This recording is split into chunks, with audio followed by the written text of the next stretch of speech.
we found a demoralized public service. Your Excellency, in the last 7 months, through Felix Koskei, the head of public service, a deliberate program to motivate the public service has been put into place. And I want to assure our public service that the President is committed to having a professional and motivated public service so that we can expedite on service delivery.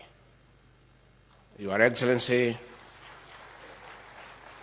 in the last 10 years before you acceded to the presidency, I interact with many public officials because I was one of them, and many senior public officials were in my detail. The chairman of the Public Service Commission here, Ambassador Muchiri, was with me in paramilitary training in 1990. He was a bit lazy with the pistol, but he was good with the rifle. And we used to interact with these people those 10 years. And Your Excellency, the public service took a serious beating in terms of image.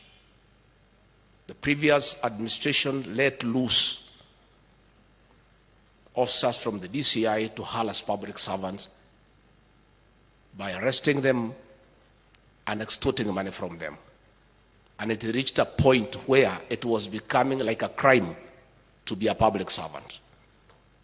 And public servants were very demoralized because they were demonized as bad people. And Your Excellency, since you came to office, that has come to an end. The public servants have been dignified. They have been given an opportunity to serve. I want to ask all public officials to take advantage of the new dispensation by working with the commitment and agreeing to support investment. Previously, public officials would be a hindrance to ease of doing business.